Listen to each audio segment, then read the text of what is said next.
स्वागत है दोस्तों आपका हमारे YouTube चैनल वीर भूमि बुंदेलखंड ITI में। मैं अरशद आलम रजा अकबर आपका एक बार फिर से स्वागत करता हूं अपने चैनल पर। जैसे कि दोस्तों हम इलेक्ट्रिशियन थ्योरी के चैप्टर 2 को कवर कर रहे थे, मौलिक विद्युत तथा वैद्युतिक पदार्थ, ठीक, जिसमें हमने 2 क्लासें कवर की। आज हम इसकी तीसरी क्लास कवर करेंगे, चैप्टर, ठीक है। सुनने में आया है कि आप में से काफी लोग ये कह रहे हैं कि भैया आप ये जो चैप्टर पढ़ा रहे हैं तो आप इसमें केमिस्ट्री क्यों पढ़ा रहे हैं। ये केमिस्ट्री नहीं भैया, ये इसी चैप्टर का पार्ट है।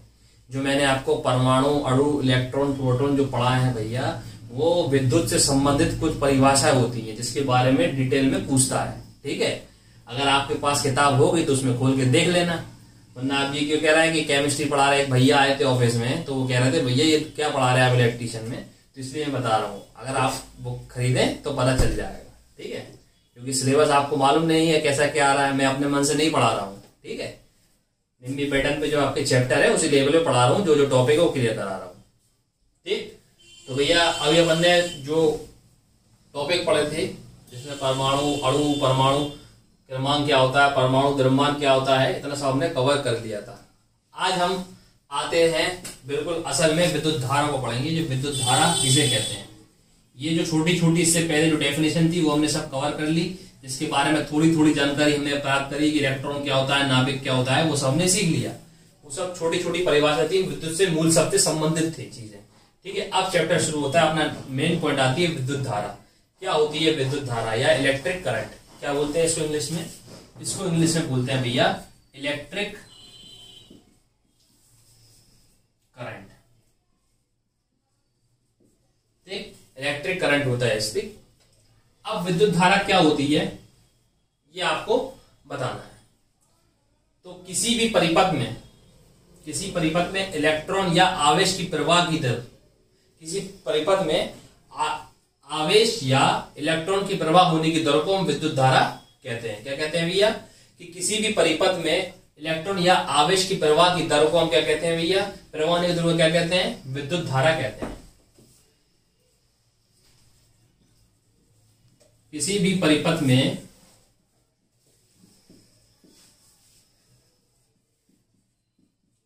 आवेश या इलेक्ट्रॉन या आवेश की प्रवाह की दर क्या कहलाती है भैया? विद्युत धारा यानी करंट कहलाती है, ठीक। विद्युत धारा कहलाती है, यानी कोई विद्युत परिपथ होगा उसमें जो आवेश प्रवाह हो रही होगी, इस आवेश के प्रवाह को हम क्या कहेंगे? विद्युत धारा कहेंगे, ठीक है। अब ये आवेश जो प्रवाह होता है वो हमेशा इलेक्ट्रॉन की प्रवाह के विपरीत काम करता है, ठीक है। यानी विद्युत धारा जो होती है, विद्युत धारा का प्रवाह, यहां मेरा ध्यान रखना, विद्युत धारा का प्रवाह जो होता है वो इलेक्ट्रॉन के प्रवाह के विपरीत होता है भैया। इलेक्ट्रॉन के प्रवाह के विपरीत होता है। कैसा होता है भैया? विपरीत का मतलब होता है उल्टा होता है, ठीक। यही पूछ देता है कि विद्युत धारा का प्रवाह जो होता है वो इलेक्ट्रॉन के समान होता है कि विपरीत होता है? तो कैसा होता है? विपरीत होता है।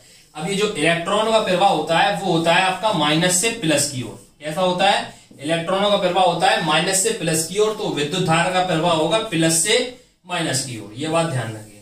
आवेश का प्रवाह जो होगा, जो इलेक्ट्रॉनों की प्रवाह होगी उसके विद्युत धारा उसके अपोजिट होगी। इलेक्ट्रॉनों का प्रवाह होता है माइनस से प्लस की ओर, तो विद्युत धारा का प्रवाह कहां होगा? प्लस से माइनस की ओर, ठीक। विद्युत धारा को हम काय से प्रेजेंट करते हैं? विद्युत धारा को हम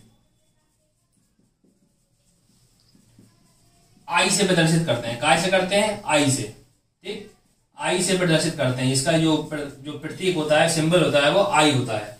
इसका मात्रक होता है विद्युत धारा का मात्रक क्या होता है? वो होता है एम्पियर। क्या होता है भैया? एम्पियर होता है विद्युत धारा का। ऐसा ही बदलती है मात्रक, क्या होता है? एम्पियर होता है। क्या होता है भैया? एम्पियर होता है, ठीक।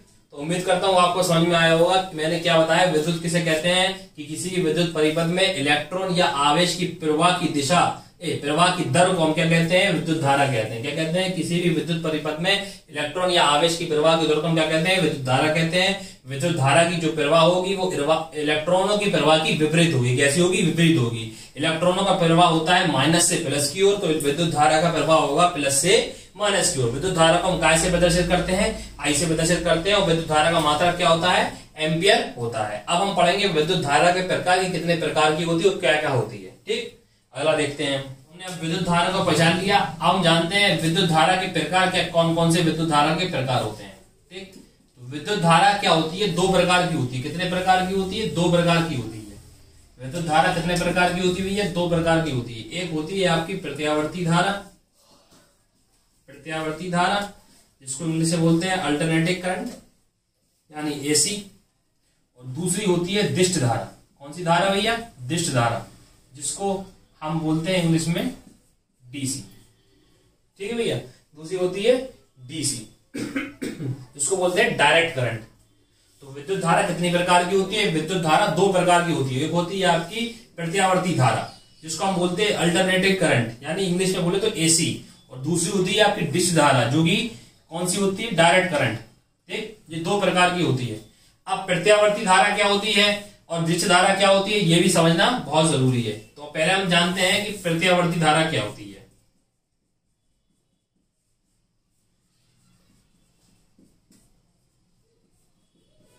ठीक, अब हम क्या पढ़ते हैं, विद्युत प्रत्यावर्ती धारा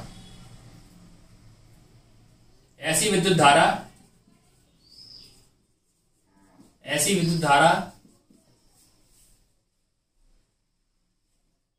ऐसी विद्युत धारा जिसका मान धारा तथा समय के साथ परिवर्तन हो यानी चेंज हो, उसको हम क्या बोलेंगे, धारा का मान दिशा, धारा दिशा चेंज हो, उसको हम क्या बोलेंगे, उसको हम बोलेंगे प्रत्यावर्ती धारा। इंग्लिश में बोले तो अल्टरनेटिंग करंट। ठीक है भैया, क्या होता है कि ऐसी विद्युत धारा जिसका दिशा के साथ समय में परिवर्तन हो जाए, समय के साथ यह परिवर्तित हो जाए। ठीक है, दिशा समय के साथ परिवर्तित हो जाए तो उसको हम क्या बोलते हैं, प्रत्यावर्ती धारा कहते हैं। प्रत्यावर्ती धारा को इंग्लिश में क्या बोलते हैं, एसी बोलते हैं यानी अल्टरनेटिव करंट बोलते हैं। ठीक है, ज्यादातर इसका प्रयोग हम बड़े बड़े औद्योगिक क्षेत्र में हम इसी धारा का प्रयोग करते हैं, एसी धारा का। ठीक है, बड़े बड़े औद्योगिक क्षेत्र में और जो अपने वर्कशॉप होते हैं सब जगह अपन एसी विद्युत धारा का प्रयोग करते हैं। डीसी का प्रयोग करते हैं बैटरी वाली में, जितनी जो बैटरी वगैरह आती है उन सब में क्या होती है, डीसी होती है। ठीक है, तो ऐसी विद्युत धारा, ऐसी विद्युत धारा जिसका मान दिशा और समय के साथ चेंज हो। ठीक है, ऐसी विद्युत धारा जिसका जो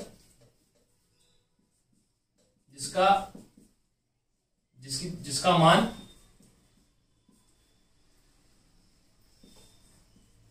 दिशा और समय के साथ, दिशा और समय के साथ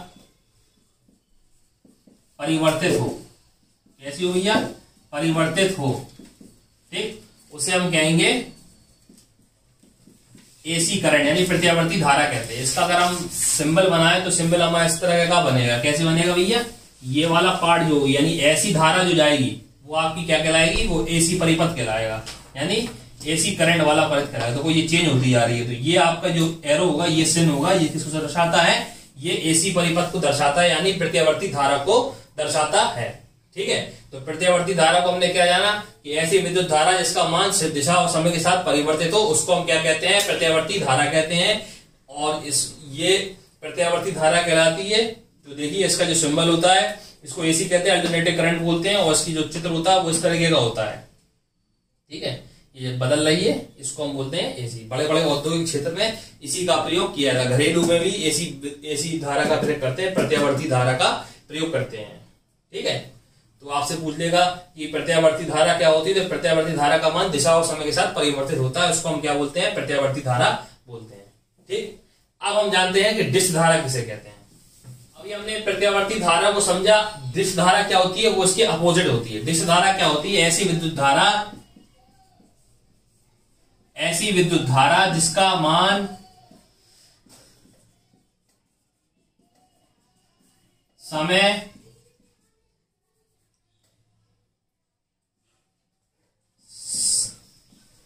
तथा दिशा ना बदले।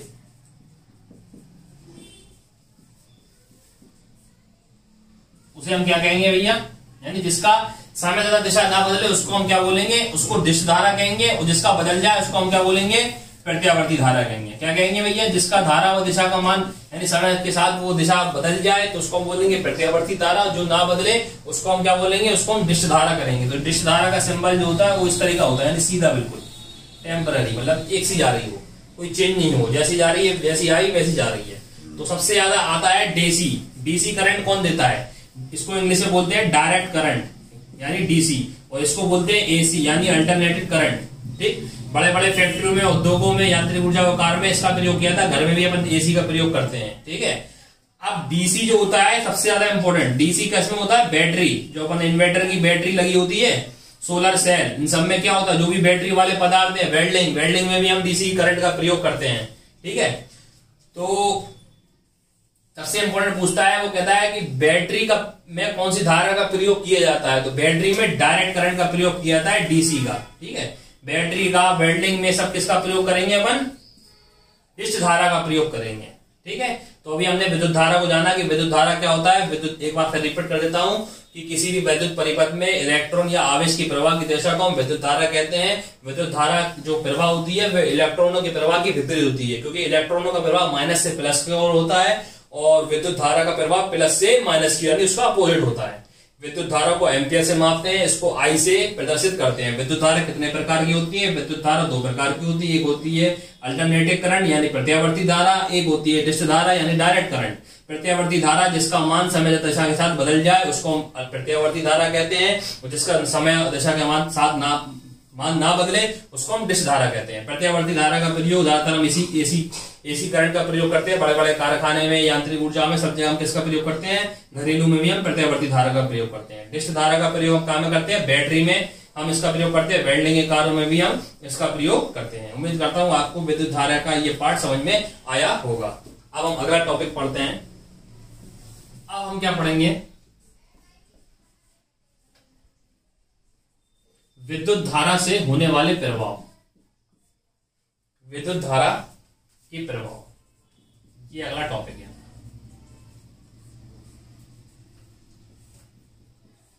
यानी कोई इफेक्ट पढ़ेंगे अपन विद्युत धारा के फलस्वरूप, क्या क्या इफेक्ट होते हैं। ठीक,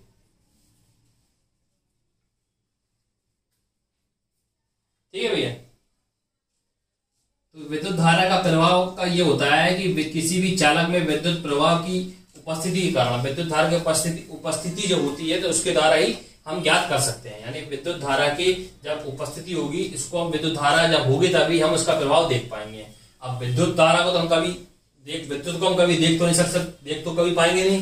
विद्युत हम कैसे देख पाएंगे? विद्युत कभी दिखती नहीं है, अप्रत्यक्ष होती है, प्रत्यक्ष से देख नहीं पाते हैं, हम उसको महसूस करते हैं। यानी कहने का मतलब ये है, अगर हम ये बोर्ड है तो हम कह रहे हैं इस बोर्ड में करंट है, मुझे दिख रहा है। आप कैसे कहोगे नहीं दिख रहा है? जब तक आप छूओगे नहीं। अब मैं इसको छूंगा, अगर मुझे करंट लगेगा तो कहोगे हाँ भैया इसमें करंट है। यानी हम इसको महसूस कर सकते हैं, इसको देख नहीं सकते। अगर हम कहीं यहाँ से तार छुला दें, उसमें करंट आ रहा हो, खैर ये तो लकड़ी का है, लकड़ी में कभी करंट नहीं आता।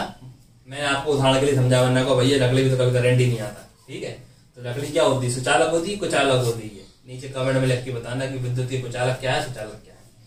तो कहने का मतलब है कि विद्युत जो होती है हम उसको अपनी आंखों से नहीं देख सकते, हम उसको महसूस कर सकते हैं। यानी किसी भी परिपथ में अगर करंट बह रहा हो, हमें दिखाई तो देगा नहीं, हम सिर्फ उसको महसूस कर सकते हैं। अगर बाई चांस अगर हमने देखा कोई चीज, लोहे की चीजें हमारा हाथ लग गया तो हम हाथ कर खेल रहे, भैया इसमें करंट आ रहा है। क्यों? हम महसूस हुआ, देखा तो नहीं, हमें दिखता तो है नहीं है।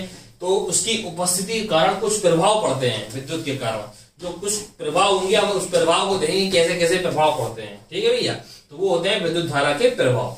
तो पहला विद्युत धारा का प्रभाव जो होता है वो होता है आपका ऊष्मीय प्रभाव। कौन सा होता है भैया? ऊष्मीय प्रभाव। ठीक, कौन सा होता है भैया? कौन सा प्रभाव है? ऊष्मीय प्रभाव।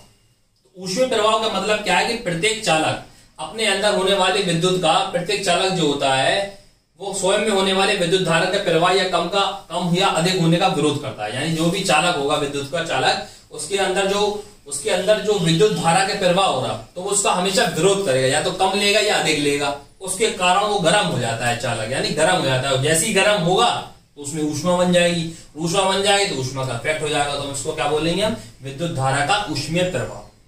ठीक, क्या मतलब हुआ?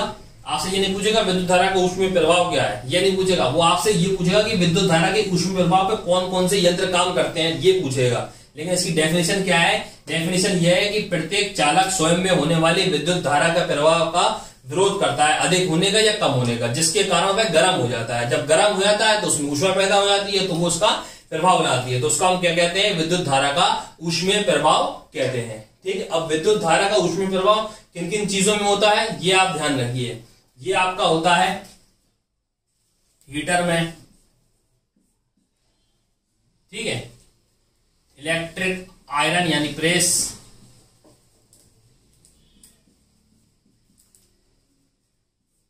ठीक है, हीटर में होता है, इलेक्ट्रिक आयरन में होता है और बल्ब में। अब ये तीनों चीजें हैं वो आपसे पूछ लेगा निम्नलिखित में से कौन कौन से विद्युत धारा के ऊष्मीय प्रभाव पर आधारित हैं। तो ऊष्मीय प्रभाव पर आधारित कौन सा है? हीटर है, बल्ब है और इलेक्ट्रिक आयरन यानी प्रेस। ठीक है। आपसे डेफिनेशन पूछेगा, डेफिनेशन मैंने आपको बता दी। डेफिनेशन क्या होता है कि प्रत्येक चालक में प्रत्येक चालक होता है वो विद्युत प्रवाह की होने की स्थिति का विरोध करता है अधिक या कम होने की, जिसके कारण उसमें ऊष्मा उत्पन्न हो जाती है। ऊष्मा के कारण वह गर्म हो जाएगा, जब गर्म हो जाएगा तो उसका इफेक्ट पड़ेगा, उसका ऊष्मीय प्रभाव कहते हैं। अब ऊष्मीय प्रभाव पर आधारित कौन कौन सी चीजें हैं? तो भैया विद्युत हीटर ऊष्मीय प्रभाव पर आधारित है, इलेक्ट्रिक आयरन विद्युत के ऊष्मीय प्रभाव पर आधारित है और विद्युत बल्ब जो होता है वो भी ऊष्मीय प्रभाव पर आधारित है। ठीक है। अगला है हमारा विद्युत का चुंबकीय प्रभाव, मैग्नेटिक वाला। ठीक, चुंबकीय प्रभाव। अब कौन सा है भैया? मैग्नेटिक वाला प्रभाव। ठीक, चुंबकीय प्रभाव। इसमें क्या होता है कि विद्युत धारा किसी भी विद्युत धारावाही चालक के चारों बिंदु के कारण उसमें चुंबकीय प्रभाव, चुंबकीय क्षेत्र पैदा हो जाता है। यानी कोई भी धारावाही चालक है उसमें विद्युत धारा पैदा होती है तो उसके चारों ओर चुंबकीय क्षेत्र उत्पन्न हो जाता है। जैसे ही चुंबकीय क्षेत्र उत्पन्न होगा तो विद्युत धारा में चुंबकीय प्रभाव पड़ेगा। ठीक है, विद्युत धारा में चुंबकीय प्रभाव पड़ेगा। अब चुंबकीय प्रभाव में कौन कौन काम करते हैं? तो चुंबकीय प्रभाव का सबसे ज्यादा काम करता है चुंबकीय प्रभाव में काम करता है आपका मोटर।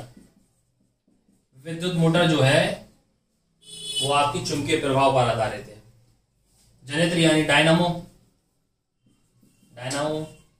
भी आपका विद्युत चुंबकीय प्रभाव पर आधारित है। ठीक है, विद्युत मोटर, डायनामो ये सब आपके किस पर आधारित है? उस पर आधारित है। और एक आपका होता है, ठीक, और होता है आपकी विद्युत घंटी,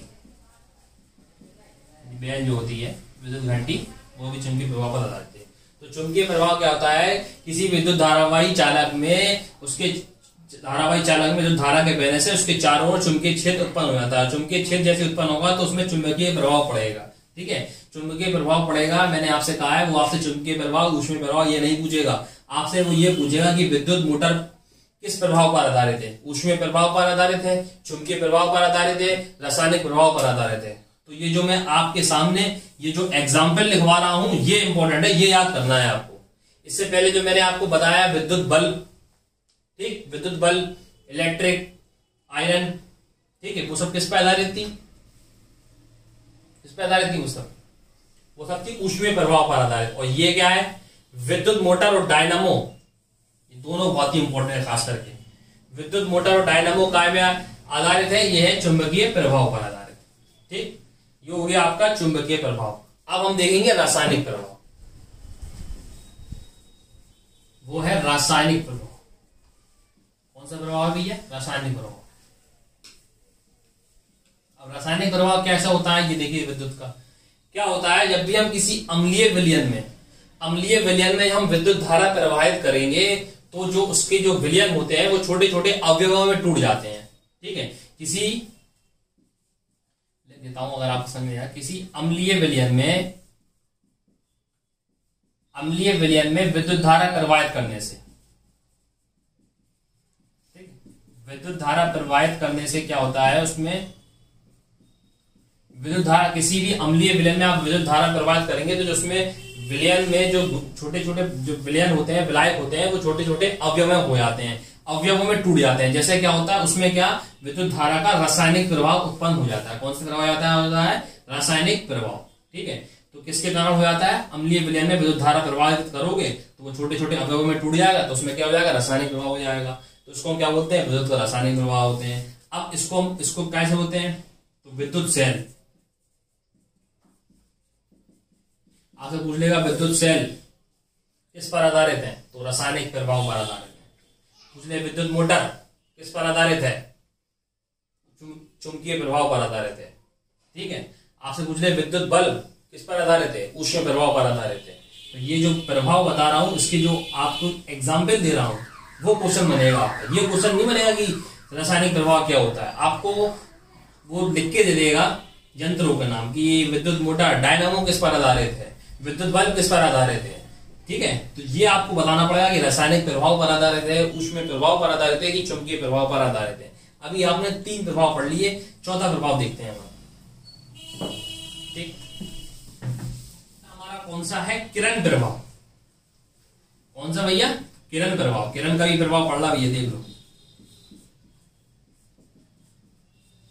ठीक है, ये किरण अपनी गर्लफ्रेंड नहीं समझना, किरण ये उसको बोलते हैं इफेक्ट। रे वाला है, रे। ये बोले नहीं है तू मेरी किरण, तू है मेरी किरण, वो वाली किरण नहीं है। ठीक है, रे इफेक्ट। ठीक, अब किरण का प्रभाव कैसे होता है? जब भी किसी उच्च वोल्टेज वाली यानी वोल्टेज हाई और उसकी फ्रीक्वेंसी भी हाई एक वैक्यूम ट्यूब से अपन विद्युत धारा प्रवाहित करें। वैक्यूम ट्यूब का मतलब हो गया शून्य वायु नलिका। यानी मेरा कहने का मतलब है जब किसी उच्च वोल्टेज तथा हाई फ्रीक्वेंसी वाली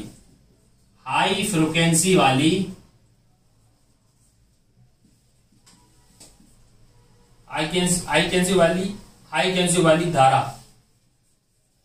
विद्युत धारा यानी उच्च वोल्टेज की हो और हाई फ्रीक्वेंसी हो उसकी। ठीक है, विद्युत धारा एक वैक्यूम ट्यूब यानी वायु शून्य नलिका। कौन सी नलिका? वैक्यूम ट्यूब को हिंदी में बोलते हैं वायु शून्य नलिका। वायु शून्य नलिका से प्रवाहित की जाती है तो उसमें क्या हो जाता है? इफेक्ट प्रभाव पड़ता है। कौन सा प्रभाव पड़ता है? इफेक्ट यानी किरण का प्रभाव पड़ता है, यानी एक्सरे। जो अपना जब हड्डियां टूट जाती हैं तो आपने देखा जब भी आप एक्सरे कराने जाते हो तो एक होता है छोटा पदार्थ, उसमें जल्दी से लाइट मारी जाती है, उसके अपनी पूरी बॉडी का एक्सरे कर देती है, वो दिखा देती है कौन सी हड्डी टूटी है, कौन सा क्या है। तो एक्सरे में किसका प्रयोग किया? एक्सरे में विद्युत धारा प्रवाहित करने पर अपन क्या करते हैं? हड्डियों को पता लगा लेते हैं कहां पे फ्रैक्चर हुआ, कैसा क्या हुआ। ठीक है, तो ये एक्सरे प्रभाव है, ये वाला एक तरीके का किरण प्रभाव। ठीक है, इसका प्रयोग कहां करते हैं भैया? टूटी हड्डी का पता लगाने के लिए एक्सरे का प्रयोग कैसे लिए करते हैं? टूटी हड्डी का पता लगाने के लिए। देखा जब हड्डी टूटा जब तो एक्सरे करते हैं, तो है नहीं कि पेट खराब हो गया एक्सरे कर दो, जब कोई टूट जाएगा तभी तो एक्सरे होगा, ऐसे तो नहीं होता एक्सरे। एक्सरे कब होता है? हड्डी जब टूट गई हो। पेट की जांच करने के लिए कौन क्या करेगा कि भाई साहब एक्सरे कर दो, हाथ में दर्द हो रहा भाई साहब एक्सरे कर दो। जब कुछ टूटेगा तभी एक्सरे होता है। ठीक है, तो किरण प्रभाव क्या होता है? ये क्या होती है? उच्च वोल्टेज वाली होती है और हाई फ्रीक्वेंसी वाली होती है। जब एक वायु शून्य नलिका यानी वैक्यूम ट्यूब नलिका से विद्युत धारा तेजी से प्रवाहित की जाती है तो इतनी तेज रे पड़ती है वो आपकी पूरी बॉडी का चित्र बना देती है कि भैया आपकी बॉडी में कहां दिक्कत आई है। ठीक है, तो ये एक्सरे कहते हैं। क्या कहते हैं? किरण प्रभाव कहते हैं। इसका प्रयोग कहां करते हैं? हड्डियों की जांच करने के लिए हम इस किरण का प्रभाव करते हैं। ठीक, अगला देखते हैं हमारा गैस आयनीकरण प्रभाव। कौन सा प्रभाव है भैया? गैस आयनीकरण प्रभाव। ये क्या होता है? अब हम इसको जानते हैं। ठीक, गैस आयनीकरण प्रभाव। ठीक, जब भी हम किसी विसर्जन नलिका में क्या करते हैं? मरकरी पेपर गैस या सोडियम पेपर गैस प्रवाहित करते हैं। ठीक है, यानी किसी विसर्जन नलिका में एक नली में हम क्या करें भैया? मरकरी पेपर गैस या मरकरी पेपर गैस और आपकी कौन सी होती है? सोडियम पेपर गैस प्रवाहित करने पर उसमें विद्युत धारा प्रवाहित की जाती है तो उसमें कौन सी प्रभाव हो जाता है? गैसों का आयनीकरण हो जाता है। ठीक है, आयनीकरण प्रभाव हो जाता है यानी गैस का प्रभाव पड़ जाता है। ठीक, तो पूछ लिया गैसों का आयनीकरण प्रभाव किससे प्रवाहित करने पर होता है? तो भैया लिख लो ये वाला, ये थोड़ा लिख लीजिए, थोड़ा अटपटा सा है। जब किसी विसर्जन नलिका में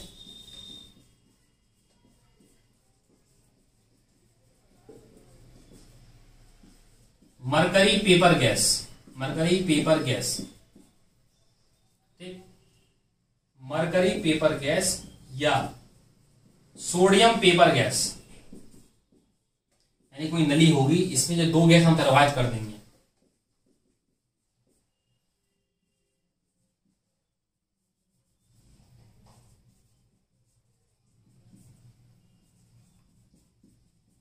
ठीक है, मरकरी पेपर गैस और सोडियम पेपर गैस आदि में विद्युत धारा प्रवाहित कर देंगे। इसमें हम जब विद्युत धारा प्रवाहित कर देंगे, ठीक है, गैस में विद्युत धारा प्रवाहित करने से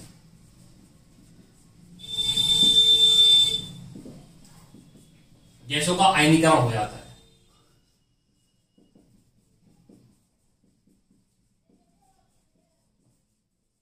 ठीक है, तो क्या भैया, जब भी हम कोई विसर्जन नलिका लेंगे उसमें हम मरकरी पेपर गैस या सोडियम पेपर गैस को हम सोडियम पेपर गैस में विद्युत धारा प्रवाहित कर देते हैं तो भैया गैसों का आयनीकरण हो जाता है। तो उससे जो प्रभाव पड़ता है इसको हम क्या कह देंगे, गैसों का आयनीकरण प्रभाव कहते हैं।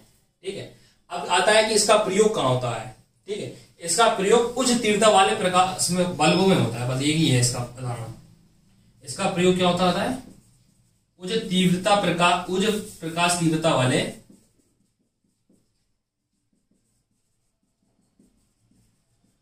विद्युत बल्बों में, यानी बहुत तेज जलते हैं ना विद्युत बल्ब, उच्च तीव्रता प्रकाश वाले विद्युत बल्बों में किसका प्रयोग होता है, गैसों का आयनीकरण प्रभाव होता है। तो गैसों का आयनीकरण प्रभाव क्या होता है, जब भी हम किसी विसर्जन नलिका में क्या करेंगे, मरकरी पेपर या सोडियम गैस से विद्युत धारा प्रवाहित कर देंगे। तो आपने एक चीज देखी, कोई भी चीज हो, जैसे हम विद्युत धारा प्रवाहित कर रहे हैं तो उसमें एक प्रभाव पड़ रहा है।